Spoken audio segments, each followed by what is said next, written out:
Nice. Welcome to డా journey. So, చాలా మందికి అన్నప్రాసన స్టార్ట్ చేసేటప్పుడు చాలా భయము, టెన్షను, సో, బాధ అసలు ఏం చేయాలి? ఎలా చేయాలి? ఉంటది కదా! అన్నీ కూడా నేను కూడా గో త్రూ అయ్యాను as a new ma'am.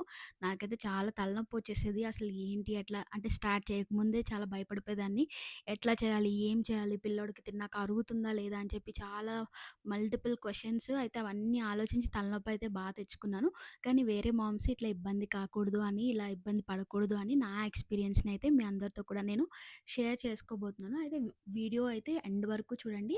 So, మీరు ఫాస్ట్‌గా పెట్టుకొని వినే ఆప్షన్ కూడా ఉంటది. ఎక్కడ కూడా సోదైతే చెప్పను. సోది లేకుండా, సుత్తి లేకుండా స్ట్రెయిట్‌గా నా ఎక్స్‌పీరియన్స్‌ని మాత్రమే నేను షేర్ చేసుకుంటాను. అయితే ఒక చిన్న ముఖ్య గమనిక ఏంటంటే ఎవ్రీ బేబీ కూడా చాలా డిఫరెంట్ అండ్ యూనిక్. నా బేబీకి వర్క్ అయినవి మీ బేబీకి వర్కౌట్ కాకపోవచ్చు. గానీ నేను చెప్పేవి మీకొక ఐడియాగా, ఒక ఎగ్జాంపుల్‌గా అయితే తప్పకుండా పనికొస్తాయి. అయితే అన్నప్రాసన ఎప్పుడు చేయాలనేది మొదటి క్వెషన్. అన్నప్రాసన అయితే ఒక్కొక్క ఫ్యామిలీలో ఒక్కొక్క ట్రెడిషన్, ఒక్కొక్క కల్చర్ ఫాలో అవుతారు. ఇన్ని డేస్ లైక్ ఫిఫ్త్ మంత్ దాటిన తర్వాత కొంతమంది చేస్తారు. లేకపోతే సిక్స్త్ మంత్‌లోకి ఎంటర్ అయిన తర్వాత కొంతమంది చేస్తారు. కాబట్టి అది మీ ఇంట్లో ఉన్న పెద్దల్ని అడిగి దాని ప్రకారం ఫాలో అయిపోండి. అప్పుడు వాళ్ళు హ్యాపీగా ఉంటారు. మనం కూడా హ్యాపీగా ఉంటాం. నేనెప్పుడు అన్నప్రాసన స్టార్ట్ చేశానంటే, ప్రాపర్‌గా రోజు ఎప్పుడు బాబుకి తినిపించడం స్టార్ట్ చేశానంటే, 6 నెలలు కంప్లీట్ అయిన తర్వాత. ఎందుకంటే 6 నెలలు కంప్లీట్ అయ్యేసరికి మా బాబు అయితే మంచిగా కూర్చోగలుగుతున్నాడు. మెడ కూడా నిలబడుతుందన్నమాట. ఇట్లా వంగిపోకుండా ఇలా మెడ స్ట్రెయిట్‌గా నిలబడుతుంది. అలాగే వాడు మేమేదైనా ఫుడ్ తింటున్నప్పుడు గానీ, లేకపోతే వాడి దగ్గర కూర్చొని తింటున్నప్పుడు గానీ, మా దగ్గరున్న ప్లేట్‌ని లాక్కోవడానికి గానీ, లేకపోతే ఆ ఫుడ్ వైపు చూస్తూ చప్పరించడం గానీ, ఇలాంటి సైన్స్ అన్నీ ఇస్తారు కదా! ఇవన్నీ కూడా పిల్లలు రెడీగా ఉన్నారు ఫుడ్ తినడానికి అనే సంకేతాలు.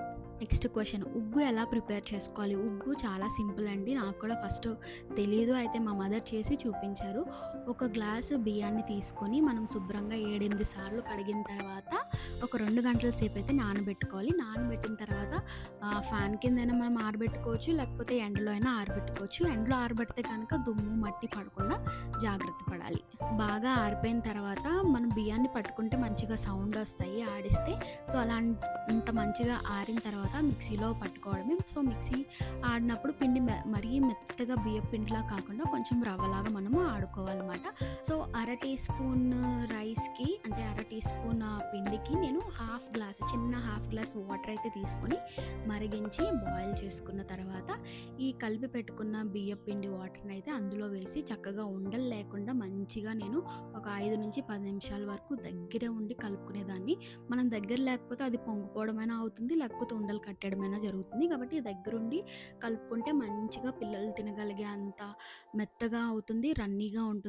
సో, గట్టిగా అయిపోయినా పిల్లలు మింగడానికి కష్టపడతారు. మరీ పల్చగా ఉన్నా సరే, సరిగ్గా ఉడకకపోయినా సరే డైజెషన్ ప్రాబ్లమ్స్ అయితే ఉంటాయి.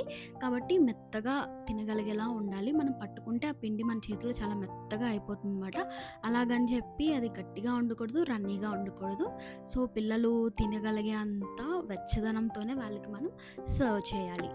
నేనైతే ఫస్ట్ 1 మంత్ కూడా బాబుని దగ్గరగా ఒళ్ళో కూర్చొని తినిపించేదాన్ని. అది కొంచెం కష్టంగా అనిపించేది. అందుకని నెక్స్ట్ 1 మంత్ అయిన తర్వాత నుంచి కూడా నేనైతే హై చైర్ అనేది అలవాటు చేశాను. ఇప్పటికి కూడా హై చైర్‌లోనే తింటాడు బాబుకి 18 మంత్స్.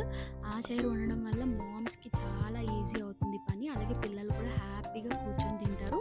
అటు ఇటు పరిగెత్తకుండా. సో, ఎవరైనా గనక హై చైర్ లేకపోతే కంపల్సరీ హై చైర్ అయితే తీసుకోండి. చాలా చాలా యూజ్ అవుతుంది. సో, నెక్స్ట్ వచ్చేసి 3 డే రూల్. 3 డే రూల్ ఏంటంటే ఏదైనా ఒక కొత్త ఆహారం పిల్లలకి ఫర్ ఎగ్జాంపుల్ నేను ఈరోజు స్టార్ట్ చేశాననుకోండి. నెక్స్ట్ 3 డేస్ వరకు అదే ఫుడ్‌ని కంటిన్యూ చేసేదాన్ని. మధ్యలో ఏ కొత్త ఫుడ్ కూడా పెట్టేదాన్ని కాదు.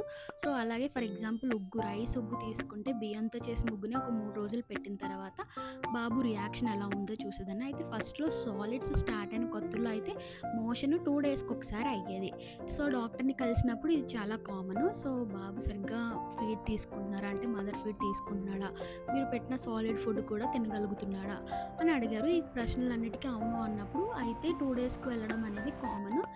ఉగ్గుతో 3 డేస్ అయిపోయిన తర్వాత మళ్ళీ నేను చిలకడ దుంప పెట్టేదాన్ని. చిలకడ దుంప ప్యూరీ.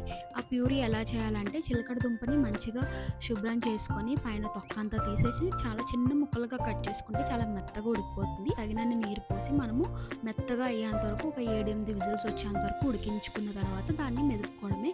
మిక్సీలో అట్లలో వేయక్కర్లేదు. మనం ఎంత మెత్తగా ఉడికిపోద్దంటే మనము ఇలా స్పూన్‌తో మెదిపితే అదంతా మెత్తగా పేస్ట్ లాగా అయిపోతుంది. సో, నేను అలాగే చేసేదాన్ని. సో, అలా ప్యూరీలాగా అయ్యేది. ఆ ప్యూరీ మరీ గట్టిగా ఉండకూడదు, మరి పల్చగా ఉండకూడదు. ఒకవేళ నీళ్ళు తక్కువయ్యి గట్టిగా అనిపిస్తే గనక మళ్ళీ మనం ఒకసారి వేడి నీళ్ళు కలుపుకుంటే సరిపోతుంది. నెక్స్ట్ క్వెషన్ వచ్చేసి పిల్లలకి సాలిడ్స్ స్టార్ట్ చేసిన కొత్తల్లో అంటే 6 మంత్స్ తర్వాత ఏ టైంలో ఫుడ్ పెట్టేవారు?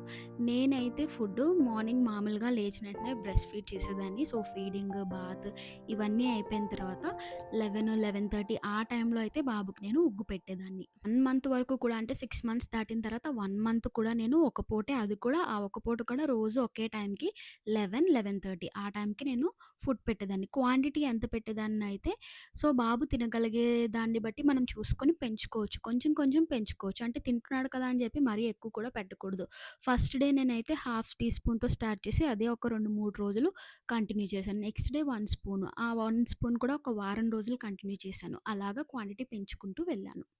నెక్స్ట్ గిన్నెల దగ్గరకొచ్చేసరికి నేనైతే ఫస్ట్ 1 మంత్, 2 మంత్స్ కూడా like sixth month, seventh month కూడా వెండి గిన్నెనే యూజ్ చేశాను. సో, వెండి గిన్నెలోకి స్పూన్ మాత్రం నేనైతే సిలికాన్ స్పూన్ వాడేదాన్ని. ఎందుకంటే ఆ సిలికాన్ స్పూన్స్ బీపీఏ ఫ్రీ అలాగే టాక్సిన్ ఫ్రీ మాట. మంచి క్వాలిటీ ఉన్న కంపెనీయే తీసుకున్నాను. తీసుకొని అవే వాడేదాన్ని. ఎందుకంటే మనం పిల్లలకి ఫుడ్ పెట్టినప్పుడు ఆ ఫుడ్ అస్తమానం చల్లగా ఉందా, వేడిగా ఉందా అని చెప్పి మనం చేయి పెట్టి చూడక్కర్లేదు. అలాగే నోటితో కూడా ఊదక్కర్లేదు.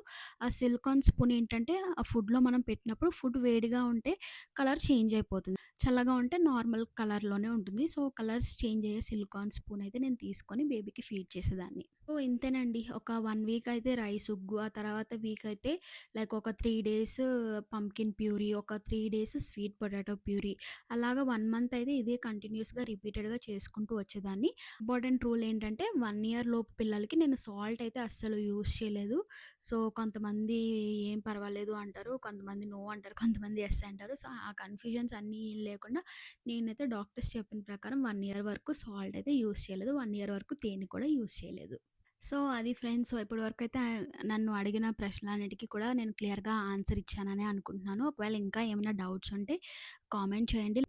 అలాగే నెక్స్ట్ వీడియోలో ఉగ్గు లైక్ పప్పుతో ఎలా కలిపి చేసుకోవాలి? లైక్ రైస్, పప్పుతో ఉగ్గు ఎలా ప్రిపేర్ చేసుకోవాలి? అలాగే ఫ్రూట్స్ ఎప్పుడు స్టార్ట్ చేయాలి?